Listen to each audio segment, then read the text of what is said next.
Hey everyone, this is Jim with Get Good Fast, and what I have here today for you is a quick start build for a Dex-based character.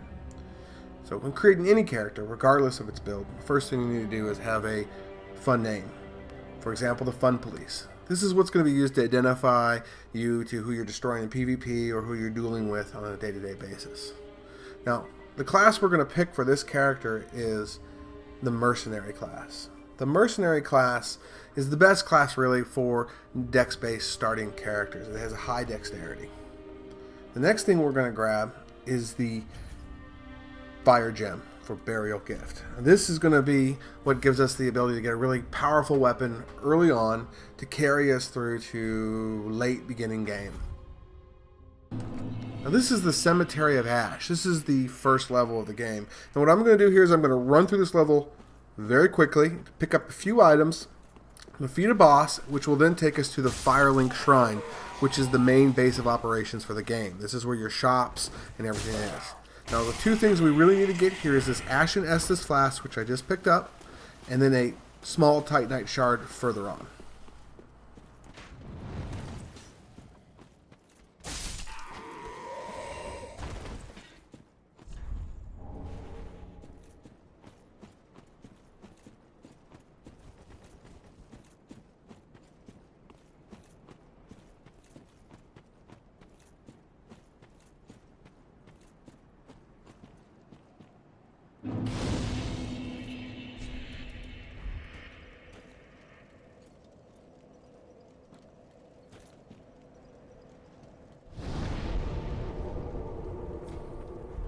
Now this is the first bonfire of the game, and this is where you can basically respawn when you die. So what we're going to do here is we're going to run through this area. I'm going to grab this small Titanite Shard, which is a small jump over here. You can redo this jump multiple times if you miss. Most people do.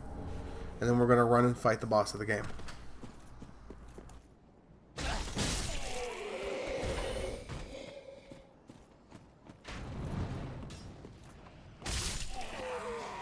So here we are coming up on the boss, and this boss really isn't that difficult depending on which starting character you created. He doesn't activate until you pull out that sword coming through his chest. You can kick him in the butt, you can roll around him all you want.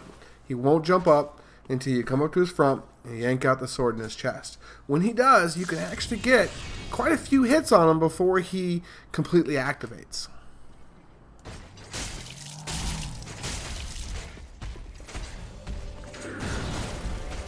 But once completely activated, he can be pretty tough since you haven't been able to level up to this point. So one of the key tricks to beating him is to stay around his back, keep his shield up, and don't get greedy with your hits. 1 to 2 hits each time, and back up, stay at his back, always try to keep behind him until he hits his second transformation.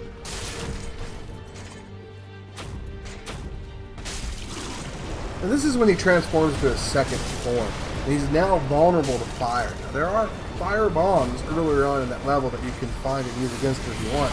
But if you just stay behind him and continue to attack him once or twice, never getting greedy, he should fall before it all.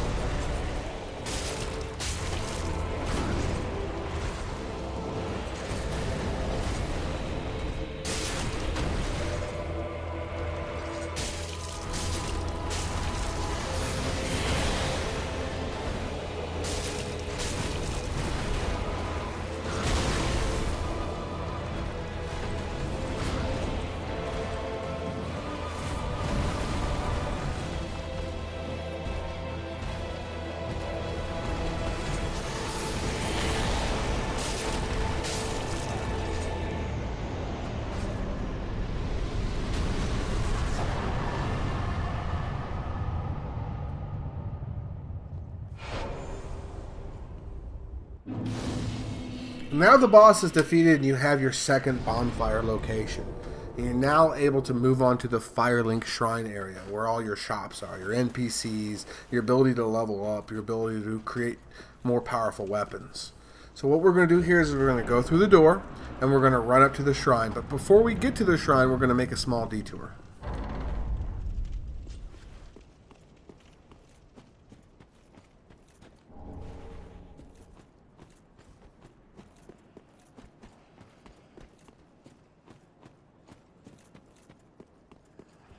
Now up straight ahead is the Firelink Shrine, but But before we go there, I'm going to take a small detour, and I'm going to defeat one of these NPCs to get one of the better starting weapons in the game, the Uchikatana. Now, to defeat the Master, Samurai Swordsman, it's fairly easy. You just have to walk over here to this corner, right over here, and let him come to you. Now, the majority of the time, he does a slash and falls right off that cliff. This time, he managed to path around it, but you can always just reset him by running all the way back to the Fire Shrine and resetting at the bonfire.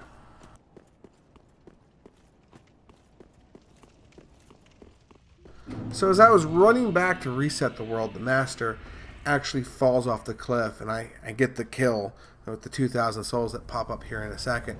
Now, resetting the world puts the Master back in his original place unless you've killed him.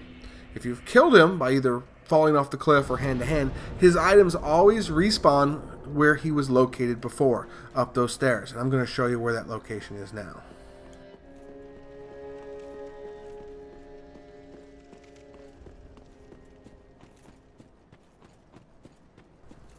So once again, run up the stairs, and then come over here to this little area, and let the Master come to you. If you get right on this corner, and wait for him to come down these steps, more often than not, when he charges you, he will fall down and die. Now, when he dies, his items won't appear unless you reset the world. Once you reset the world, his items will appear right here. You'll get the Uchikatana set, you'll get Master's robes, and you'll get an armband. So now I'm going to run back to the shrine, and I'm going to level up. I'm going to level up my strength to 11. This will allow me to use the Uchikatana.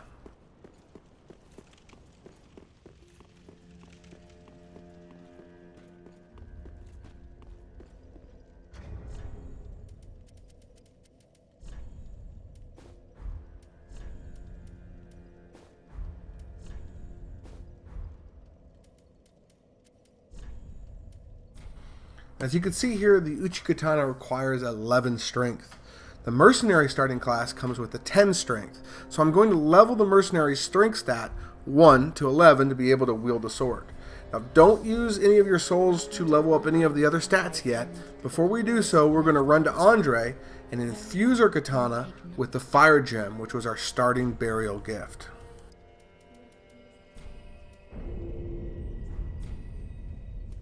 Farewell,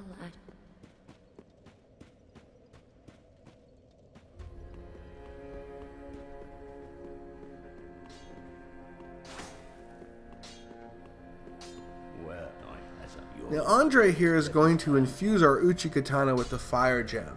Now, what the fire gem infusion does is it takes away the strength and dex scaling for the weapon. Its damage is no longer dependent on your strength or dex stat. This is important for this quick start build because we can now pump our vigor and our endurance to get a high amount of stamina and hit points, and then we can start pouring points into dexterity for damage later on.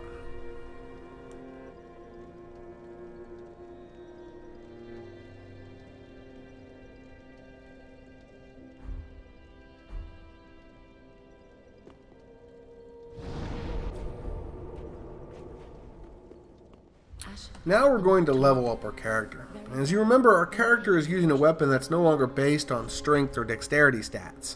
So we can now put all of our extra levels into vigor and endurance. This gives us extra hit points and stamina.